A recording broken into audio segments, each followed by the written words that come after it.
দর্শক আসসালামু আলাইকুম। আমি ডক্টর আহমেদ নাজমুল আনাম, শিশু কিশোর নবজাতক এবং শিশু হৃদরোগ বিশেষজ্ঞ। বরাবরের মতোই আপনাদের সবাইকে স্বাগতম জানাচ্ছি। দর্শক, আমাদের কাছে মা বাবারা যখন আসেন অনেক সময় আমাদের কাছে বলেন, স্যার বাবুর কি চোখ উঠলো কিনা, চোখটা লাল হয়েছে, চোখে ময়লা হচ্ছে, যেটাকে আমরা কনজাংটিভাইটিস বলি।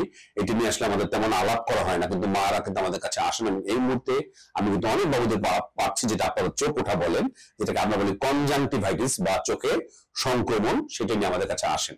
তাহলে আপনি কখন বুঝবেন আপনার বাবুর চোখে ইনফেকশন হয়েছে? তাহলে কিছু সিমটম দেখলে আমরা বুঝতে পারি। প্রথমেই বোঝা যাচ্ছে সহজ ব্যাপার যে চোখটা লাল হয়ে যাবে।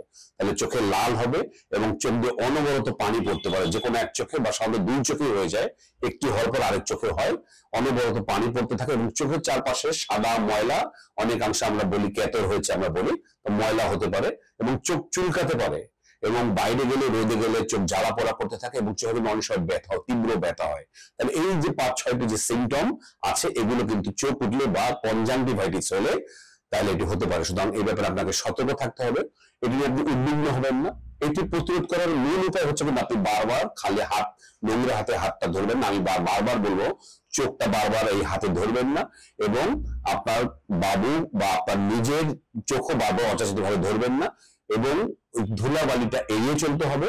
এবং যেই সমস্ত লোকজনের বা আশেপাশে যার এই কনজাংটিভাইটিস হয়েছে, চোখ লাল হয়েছে, তাদের আশেপাশ থেকে দূরে থাকে, কারণ এটা অত্যন্ত ছোঁয়াচে রোগ। এটি ভাইরাস বা ব্যাকটেরিয়ার কারণে হয়। সুতরাং আপনি বুঝতে পারছেন যে এটা কিন্তু একজন থেকে আরেকজনে ইনফেক্টেড হতে পারে। তাহলে ঘরে যদি কারো হয়ে থাকে, তাহলে যদি বাসায় ছোট বাবু থাকে, তাকে একটু দূরে রাখতে হবে, সেটা একটি ব্যাপার। আর আমি বারবার বলছি যে চোখে অনবরত হাত না দেওয়া, যেটা হয় আমরা বারবার চোখ চুলকাতে থাকি খালি হাতে, এটি একদমই উচিত হবে না। যেটা আপনারা করবেন, একটু কুসুম কুসুম গরম পানি বাবুর চোখে দিনে 4-5 বার একটু ঝাপটা দেবেন, এবং ডাইরেক্ট হাত দিয়ে না ধরে আপনি সুতির কাপড় কুসুম গরম পানি চুলিয়ে ওই চোখের চারপাশে যে ময়লাটা হচ্ছে আস্তে আস্তে করে একটু ঘষে তুলে দেবেন। বেশি চাপ দেওয়ার দরকার নেই। আস্তে আস্তে করে প্রতিদিন আপনি একটু কয়েকবার করে করে যদি ময়লাটা সরে যায়, তাহলে চোখে দেখতে সুবিধা হবে। নাহলে চোখে কিন্তু একটু ব্লারি ভিশন হয়, অনেক বাবু বলে ভালো করে দেখতে পাচ্ছে না। সুতরাং ডাইরেক্ট হাত না দিয়ে একটি কটন কাপড় কুসুম গরম পানিতে ভিজে আপনি দেবেন। আর যেটি বললাম, অনেক সময় এখানে চোখে ইনফেকশনের জন্য চোখে ড্রপ দেওয়ার প্রয়োজন হয়। তো আমি যেটা করি, বাবুদের বয়স ভেদে 15 দিনের উপরে বাবুদের আমি মেক্সলো আই ড্রপ দিয়ে দিই, এক ফোঁটা করে 8 ঘন্টা পর পর মেক্সলো আই ড্রপ, সেটি বেশ ভালো কাজ করে। তবে অনেকে যদি করেন অযাচিত ভাবে স্টেরয়েড ড্রপ দেন, যেটা আমি বলবো যে একদমই নিষিদ্ধ। কারণ চোখে যদি কোনো ধরনের স্কার হয়, আলসার হয়, তাহলে কিন্তু স্টেরয়েড দিলে ভয়ঙ্কর বিপজ্জনক হতে পারে এবং ব্লাইন্ডনেস বা অন্ধত্ব পর্যন্ত হতে পারে। আমি সবসময় বলি যে কোনো রোগ হলে আপনি অবশ্যই চোখ ডাক্তার দেখাবেন। বিশেষ করে চোখটা তো খুবই সংবেদনশীল এলাকা আমাদের। আমি বলবো যে চোখের ডাক্তার বা একজন শিশু ডাক্তার দেখালে উনি যদি মনে করেন উনি চিকিৎসা দিতে পারবেন। তবে আমরা বলবো যে যদি অ্যান্টিবায়োটিকের ড্রপ দেওয়ার প্রয়োজন হয়, আপনি নেক্সট আই ড্রপটি দিতে পারেন। অবশ্যই প্রয়োজনে ডাক্তারের শরণাপন্ন হবেন।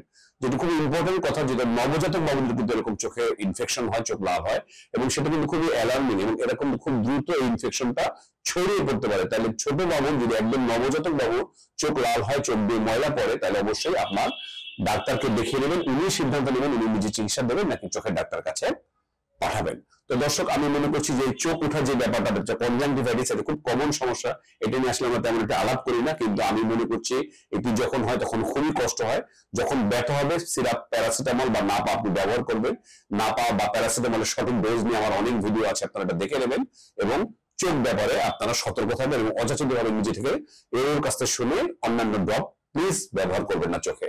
আজ এ পর্যন্তই। পরবর্তী নতুন কোনো টপিক নিয়ে আবারও হাজির হবো আপনাদের সামনে। সেই পর্যন্ত বরাবরের মতোই আল্লাহ হাফেজ।